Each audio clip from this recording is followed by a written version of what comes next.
Before there were movies, there were monsters. Before the script, there was a scream. And behind the fiction, there was truth. What if I told you that the villains from your favorite horror films were not born from imagination, but from blood? These are the true stories behind the mask. Real crimes, real killers, real nightmares. 10 chapters, 10 lives lost to the shadows. This is the horrifying truth that inspired the horror.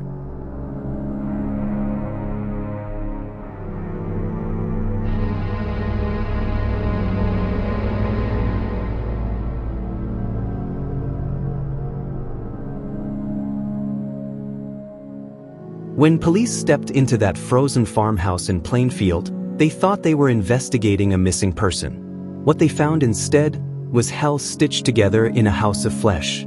Bowls made from skulls, a chair wrapped in human skin, and hanging in the barn, what used to be someone's mother.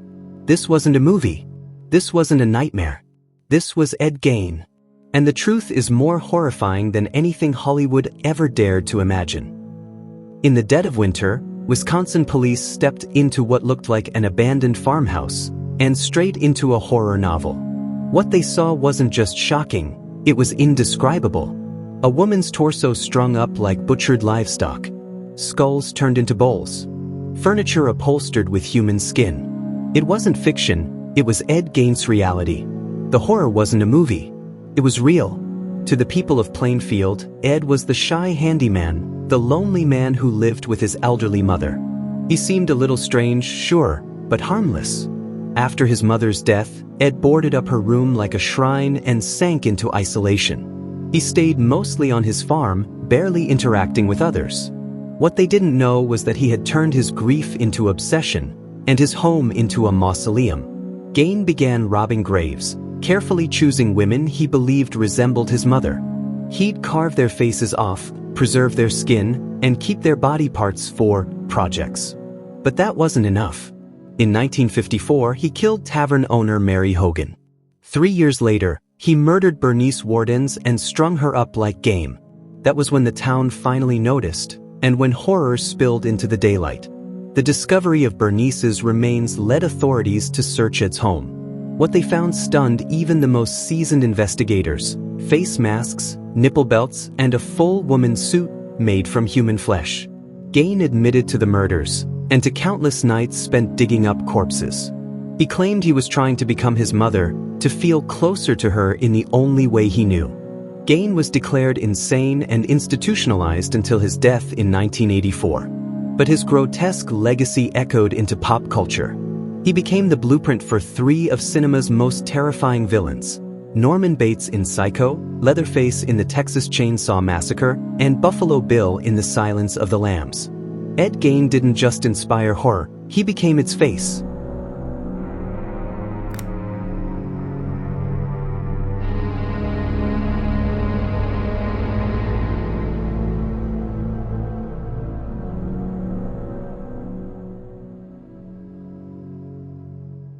He murdered them all while they slept, and no one heard a thing. 6 family members, mother, father, 2 brothers, 2 sisters, slaughtered in their beds by the one person they trusted most, their own son. No screams, no struggle, just silence, and 6 bullets that echoed through America's nightmares. On a cold November morning in 1974, a 23-year-old man named Ronald DeFeo Jr. walked into a bar and shouted, "You got to help me. I think my mother and father are shot." Police rushed to his home at 112 Ocean Avenue in Amityville, Long Island, and found a chilling scene. 6 family members, all shot in their beds. No sign of struggle. No sound heard. Just death, neat, quiet, and terrifying. The DeFeos had seemed like the perfect suburban family. Ronald Sr. was a strict but respected patriarch. Louise, his wife, was caring and religious. Their children lived what looked like a middle-class dream. But behind closed doors, tensions brewed, especially with Ronald Jr., known as Butch. He had a history of drug abuse and conflict with his father, but no one imagined he would turn on his entire bloodline. In the early hours of November 13th, Butch took a .35 caliber rifle and executed his family as they slept. He later claimed voices told him to do it. Initially, he said it was a mob hit, but under interrogation, he confessed, coldly stating, "Once I started, I just couldn't stop." There was no remorse, no emotion, just a wall of silence and evil. The murders rocked the neighborhood and the country. But the terror didn't end there. Just over a year later, the Lutz family moved into the same house, only to flee 28 days later, claiming paranormal activity, swarms of flies, voices in the night, green slime oozing from the walls. Their story became the foundation of the Amityville Horror franchise. To this day, debate swirls over what really happened inside 112 Ocean Avenue. But what's undeniable is that Ronald DeFeo Jr. turned a typical American home into one of the most haunted locations in the world, and in doing so, birthed a horror legacy that still chills audiences nearly 50 years later.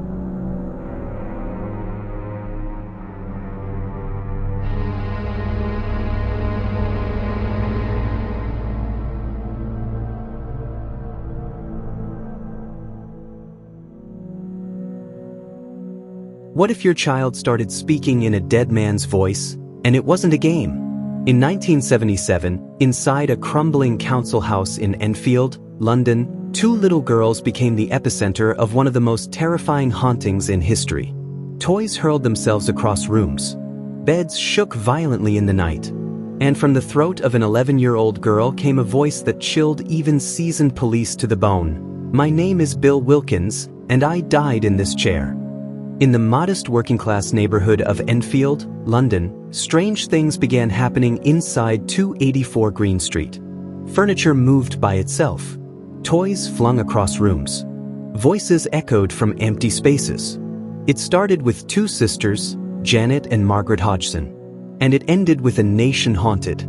The Hodgson family was ordinary. A single mother, Peggy, raising her 4 kids in a council house. Life was difficult but manageable, until 1977, when something began tormenting them at night. Banging on the walls. Objects flying.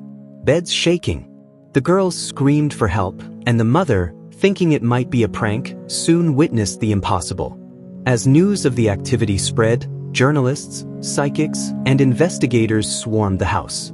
The most bizarre moment came when 11-year-old Janet began speaking in a deep, raspy voice, claiming to be Bill Wilkins, a man who had died in the house.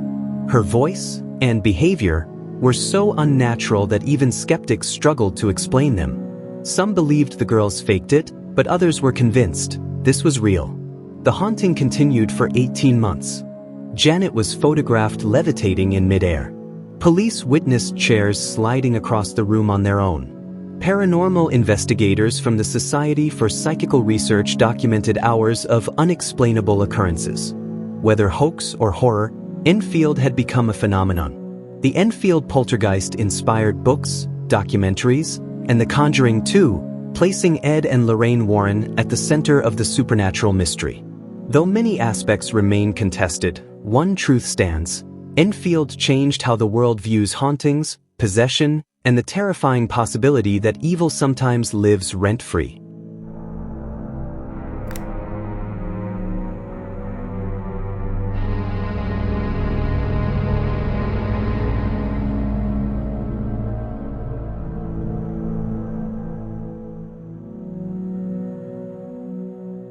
She was found seated upright, her body butchered, her head severed and placed on a bookshelf, staring at her own mutilated corpse. This wasn't a movie. It was Gainesville, 1990. And the killer was just getting warmed up. He recorded love songs and confessions. He called his murders art. And years later, his crimes would inspire the movie Scream. But before Hollywood came horror. Real, raw, and soaked in blood. August 1990. Gainesville, Florida. The sweltering heat was thick with fear as students began turning up dead. One after another. 5 in total, murdered in just 4 days. Bodies mutilated, posed like art installations of horror. One woman was decapitated, her head placed on a bookshelf, staring back at the scene. The killer was Danny Rolling, and he was just getting started. Rolling had a childhood marked by severe abuse. His father, a former police officer, was controlling and violent. Danny grew into a drifter with a short fuse and a long criminal record. But no one imagined he'd become a serial killer. Gainesville would be the canvas for his madness. He crept into student apartments, armed with a knife. He raped, murdered, mutilated, and posed his victims, leaving behind scenes designed to terrify. He taped messages and songs confessing to the killings, framing them as vengeance for the abuse he'd suffered. His fantasy life blurred into reality, and reality bled red. Rolling was eventually caught after a robbery gone wrong led to his arrest. DNA tied him to the Gainesville murders, and in 1994, he was sentenced to death. He confessed to additional murders, including a triple homicide in his hometown. But it was his theatrical cruelty in Gainesville that made him infamous. Years later, screenwriter Kevin Williamson, terrified by Rolling's story, channeled that fear into fiction. The result was Scream, a film that turned urban legend into slasher iconography.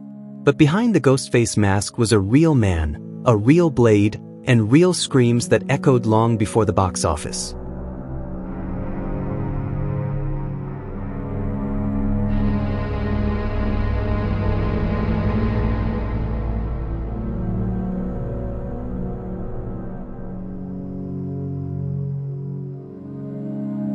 They were young, they were free, and they were never seen again. The Australian outback promised adventure, but it delivered horror. A place where the land swallows screams, and monsters smile behind the wheel. This isn't fiction. This is the true story behind Wolf Creek, and the real-life predators who hunted in the desert like it was their killing ground. Ivan Milat turned Belanglo Forest into a graveyard. Bradley Murdoch stalked the night with a rifle and a van. Together, they turned Australia into a place where travelers vanished into the dust, without a trace. This is the terrifying truth of the outback killers. Deep in the heart of Australia, where the roads stretch endlessly and phone signals fade to nothing, travelers started disappearing. Hitchhikers, backpackers, couples, all drawn into the outback's vast silence. They never returned. What they found instead was death, by the hands of monsters hiding in the sunburnt soil. Ivan Milat and Bradley Murdoch were their names, and Wolf Creek became their cinematic legacy. Ivan Milat was a laborer with a chilling hobby. He picked up young travelers, drove them deep into the Belanglo Forest, and slaughtered them. 7 bodies were discovered between 1989 and 1993, most with bullets in the skull, some decapitated, others stabbed repeatedly. He left no survivors. Years later, Bradley Murdoch murdered British tourist Peter Falconio and attempted to kidnap his girlfriend, Joanne Lees, in the middle of the night on a deserted road. Joanne escaped and ran barefoot through the darkness, hiding in bushes until morning. Her story shocked the world. The killers were caught, tried, and imprisoned. Milat died in 2019, Murdoch remains behind bars. But their crimes lingered, and filmmaker Greg McLean combined both cases to create Wolf Creek, an outback horror so visceral, it felt like a true crime documentary disguised as a slasher film. In Australia's wild frontier, the line between survival and slaughter was razor thin. The monsters weren't hiding under the bed, they were behind the wheel, waiting at the next lonely stop.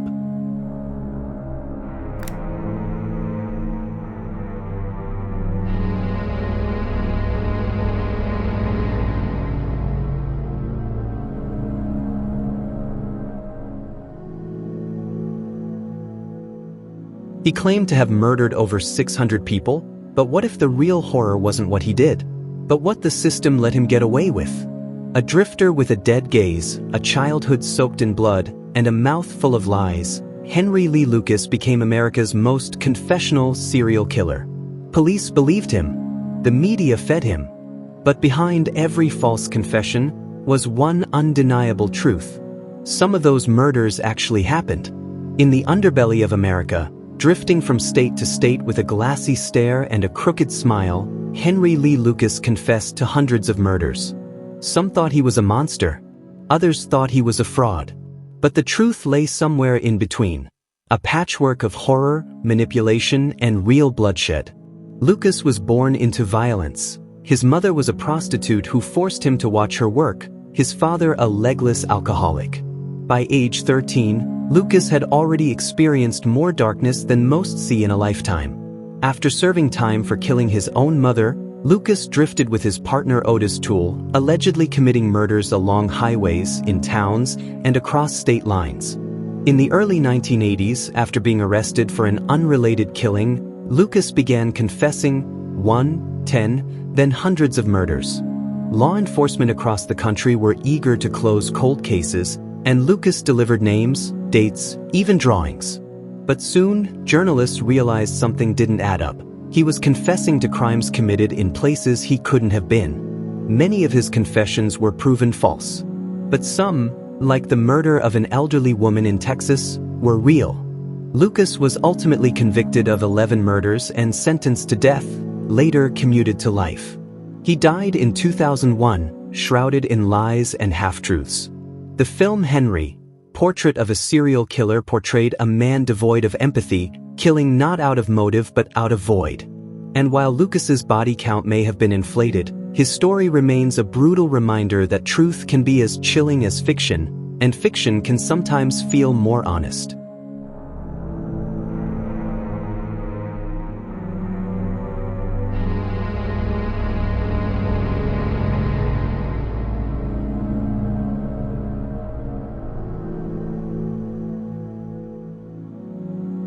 It started with a whisper, then the scratching began. A 13-year-old boy hears tapping behind the walls.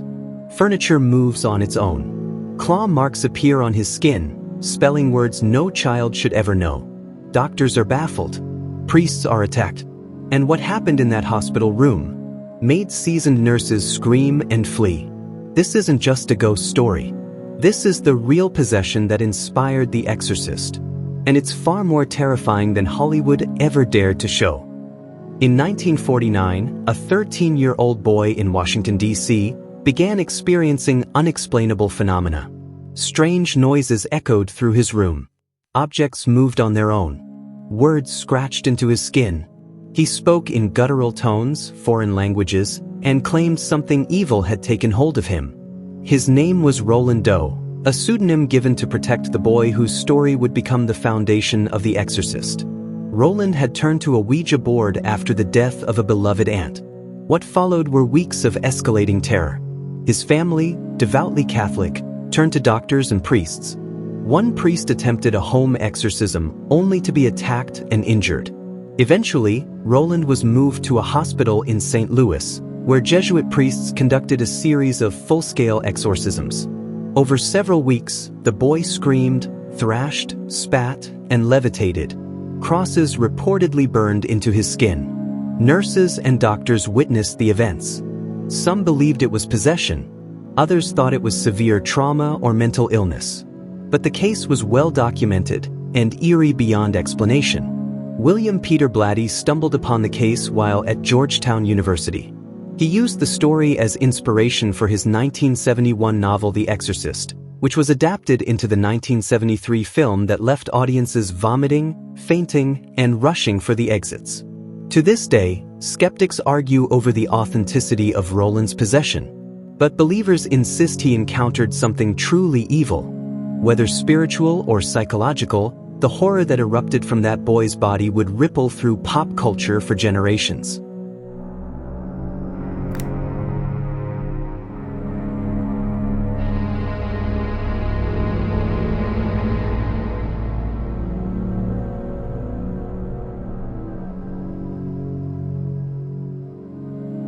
He wore a white sack with eye holes and hunted teenagers in the dark. They called him the Phantom, a ghost with a shotgun, a shadow that bled fear into the heart of a small American town. Spring of 1946, lovers parked on quiet roads were ambushed, executed, or left scarred for life. There were no fingerprints, no motives, no mercy. He struck under the cover of night, then vanished like smoke. And the most terrifying part? He was never caught. This is the true story behind the town that dreaded sundown, a real-life horror that still haunts Texarkana to this day. Lock your doors, because some monsters don't need a face. In the spring of 1946, a masked figure haunted the border town of Texarkana, attacking young couples parked in lovers' lanes. By summer, 5 were dead and 3 others seriously wounded. The killer struck at night, wearing a white sack with eye holes, then vanished into the darkness, never to be caught. The town was already recovering from the wounds of World War II. Now it had a phantom terrorizing its streets. Panic set in. Curfews were enforced. Gun sales skyrocketed. Teens canceled dates. No one felt safe in their cars or homes. Police patrolled the streets. But the killer was always one step ahead. He struck with brutal efficiency, shooting his victims, sometimes sexually assaulting them, always vanishing without a trace. Clues were few. Suspects were many, but no charges ever stuck. The attacks stopped as suddenly as they began, leaving a wound in Texarkana that never fully healed. In 1976, the events were dramatized in the horror film The Town That Dreaded Sundown, reviving the story for a new generation. And in 2014, the film was reimagined, blurring reality and fiction even further. The real phantom killer was never caught. No name, no justice. Just a legacy of fear that transformed a quiet southern town into a cautionary tale about how terror can bloom in silence, and how some monsters walk away unseen.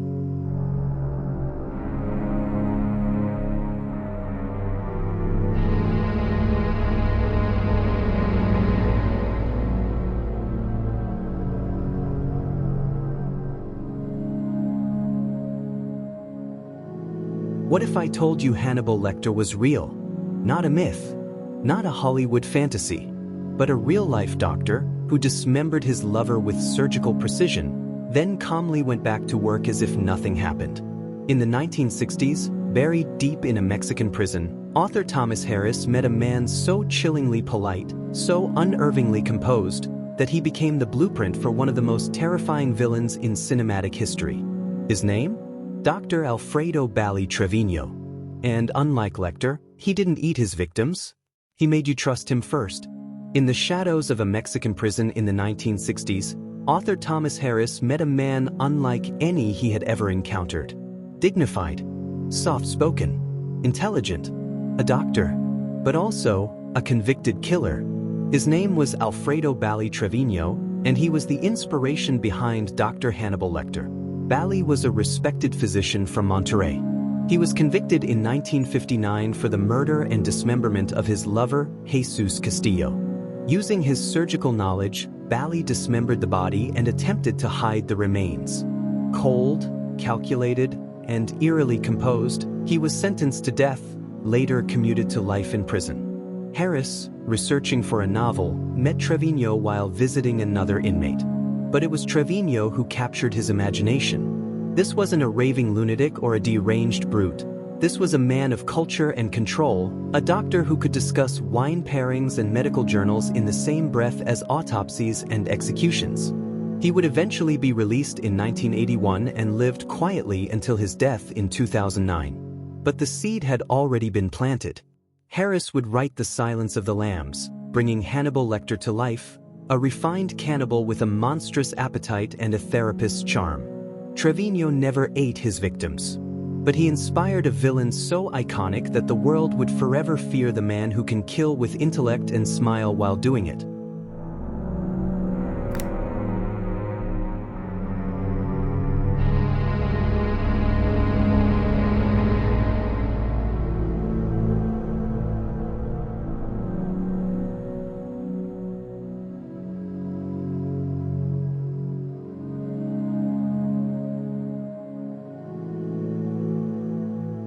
What if your next road trip ended with your limbs hanging in a cave and your flesh salted for dinner?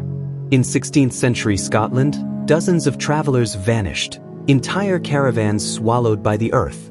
Locals whispered about a bloodthirsty clan living in the cliffs, a family born of incest, raised in darkness, and fed on human meat.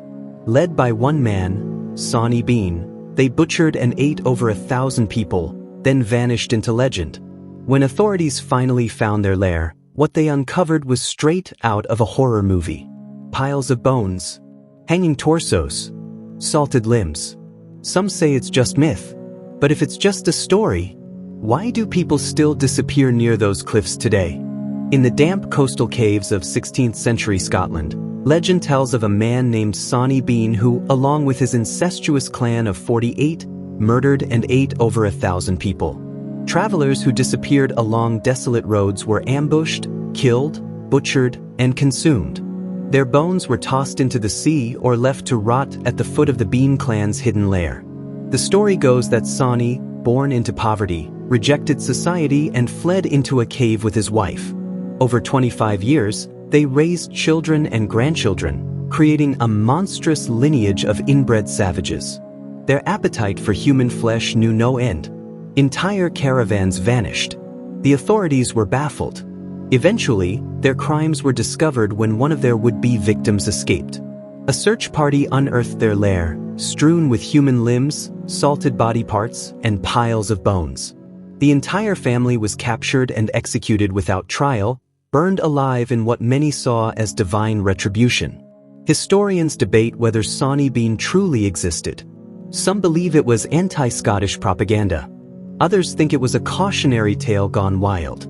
But filmmaker Wes Craven took the legend and molded it into The Hills Have Eyes, a film about an inbred family of cannibals terrorizing innocent travelers in the desert. True or not, the Sonny Bean myth embodies a primal fear that something ancient and savage still lurks beyond civilization's edge, waiting in the darkness to devour the unsuspecting.